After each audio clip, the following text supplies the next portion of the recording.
Hello friend, welcome to my YouTube channel Ajay English Classes. Today we are going to discuss about grammar. Friends, today will be read about the use of pronoun. Friends, last video में हमने pronoun का noun pronoun verb adverb preposition conjunction और सभी का detail में अध्ययन कर चुके हैं। आप उसे प्लेलिस्ट में जाकर देख सकते हैं। आज हम प्रोनाउन का अब प्रोनाउन के यूज के बारे में हम सीखेंगे और प्रोनाउन की यूज का ये 4 पार्ट है। इसके पहले हमने 3 पार्ट अपलोड कर चुके हैं। इसको आप प्लेलिस्ट में जाकर देख सकते हैं। Now let's start this video. The first rule है यदि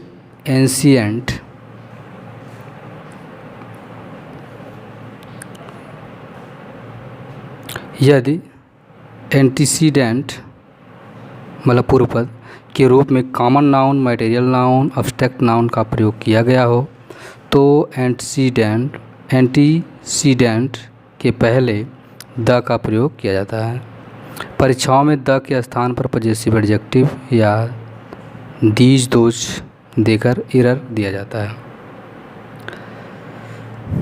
नेक्स्ट है relative pronoun who, whom, which, whose, that, where का प्रयोग किस प्रकार से करते हैं और उसे कैसे इस्तेमाल किया जाता है उसके बारे में हम देखेंगे। फर्स्ट है हु सब्जेक्ट के रूप में जब मनुष्य एंटीसीडेंट के रूप में प्रयोग किया जाता है। हु का प्रयोग हम सब्जेक्ट के रूप में करते हैं और होम जो है होम का प्रयोग हम एडजेक्टिव के रूप में जब मनुष्य एंटीसीडेंट के रूप में कार्य करता है। इस तरह से विच का प्रयोग सब्जेक्ट और ऑब्जेक्ट दोनों के रूप में किया जाता है। जानवर या निर्जीव जब एंटीसीडेंट के रूप में हो तब। और नेक्स्ट है हुज का प्रयोग पजेसिव एडजेक्टिव के रूप में सभी प्रकार के एंटीसीडेंट के रूप में प्रयोग किया जाता है। दैट का सब्जेक्ट ऑब्जेक्ट तथा पजेसिव के रूप में भी सभी प्रकार के एंटीसीडेंट के रूप में प्रयोग किया जाता है। वेयर का सब्जेक्ट ऑब्जेक्ट के रूप में और प्लेस जब एंटीसीडेंट के रूप में दिखाया गया हो तब। एंटीसीडेंट के पहले हम द का प्रयोग करते हैं। यदि his, her, your, our, my, their को प्रयोग कर दिया जाए तो एरर बन जाता है। फॉर एग्जाम्पल जैसे the table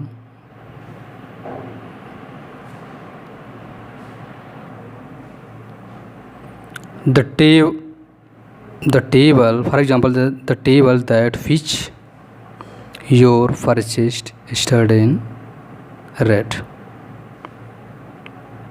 The table that which your purchased yesterday are red.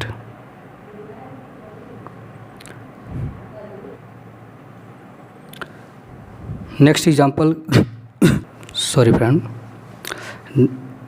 Example की बात करें तो the doctor whom I meet yesterday has done MBBS.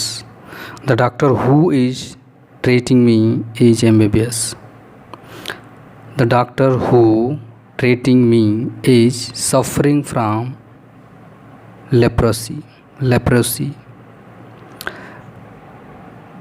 The dog which you have the purchase is red. The dog which bit him has been caught. Next है I know the dog whose belt this is.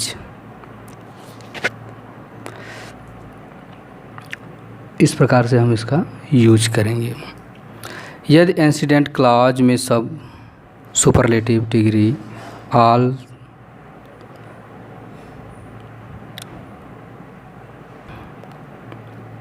यदि incidents clause में superlative degree all, the some, the only things, the only plus noun, nothing, little, something, no one, someone या मनुष्य जानवर दोनों का प्रयोग हो तो हम रिलेटिव प्रोनाउन के रूप में दैट का प्रयोग करते हैं। रिलेटिव प्रोनाउन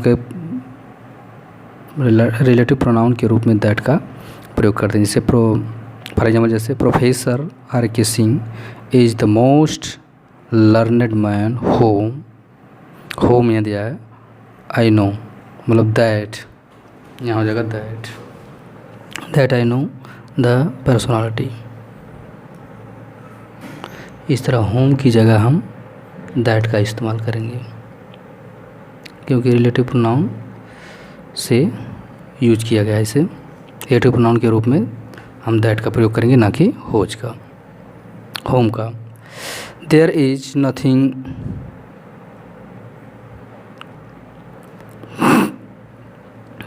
नेक्स्ट है there is nothing which that can improve your health. अब यह विच आ गया, बट राइट होगा that. All which that glitters, all which that glitters is not gold. हर चमकती हुई चीज़ सोना नहीं होती, मतलब इसका शुद्ध होगा all that glitters are not. यहाँ विच का भी यूज हुआ है, लेकिन हम इस रिलेटिव प्रोनाउन के रूप में केवल यहाँ पे दैट का प्रयोग, दैट का यूज करेंगे, क्योंकि ये सब्जेक्ट शुरू हो रहा है ऑल से, विच, सम, दैट, ओनली, नाउन, नथिंग, इन सब से अगर शुरू होगा तो हम रिलेटिव प्रोनाउन का प्रयोग दैट का ही करेंगे, ना कि होम होज का। Okay friend, I hope you understand it. All that glitters are not gold. हर चमकती हुई चीज़ सोना नहीं होती। यदि इंसिडेंट के रूप में एवरीबडी, समबडी, नोबडी, एनीबडी आदि का प्रयोग किया जाए तो एंटीसीडेंट के रूप में से हो, दैट, होम किसी का भी प्रयोग कर सकते हैं। जैसे फॉर एग्जांपल जैसे एवरीबडी हु, चाहे यू का यूज करें चाहे दैट का, बात आर राइट, दोनों ही सही हैं। जैसे everybody who that has visited the Taj Mahal has appreciated his beauty. यदि दो एंटीसीडेंट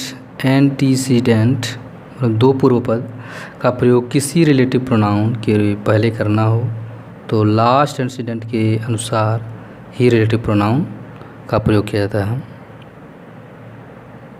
लास्ट एंटीसीडेंट के अनुसार रिलेटिव प्रोनाउन का प्रयोग किया जाता है।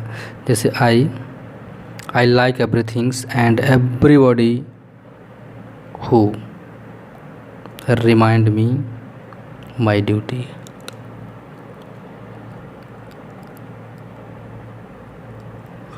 Next I like everybody and every things which.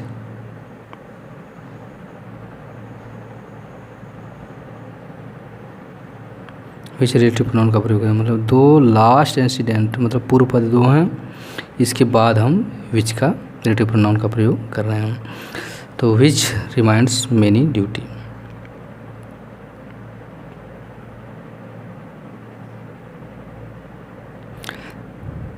यदि एंटीसीडेंट के रूप में किसी क्लॉज या फ्रेज का प्रयोग किया गया हो तो रिलेटिव प्रोनाउन के रूप में विच का प्रयोग किया जाता है। For example which has got 90% in her board exam, which is symbol of her intelligence.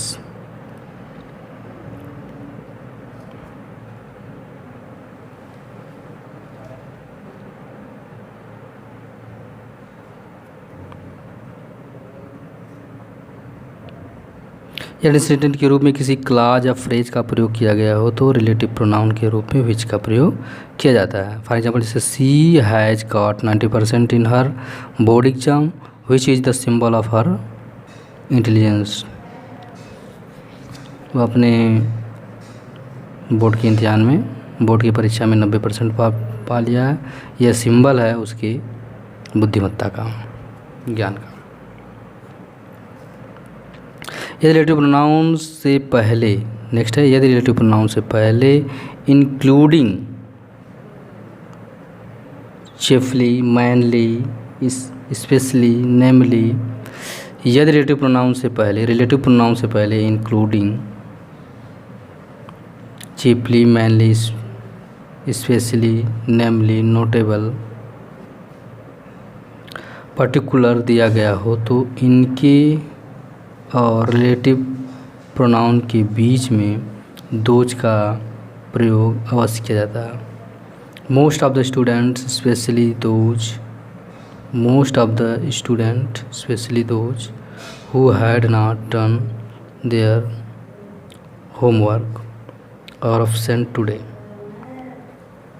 Next example, I like things is especially those that are the useful for my career. Friends, I hope you enjoy this video. Friends, I request you, if you are watching my video first time, please subscribe my channel and don't forget the thumb up, like and share with your friends. Friends, next lesson में next video के साथ मिलेंगे. Thank for watching this video. Thank you so much.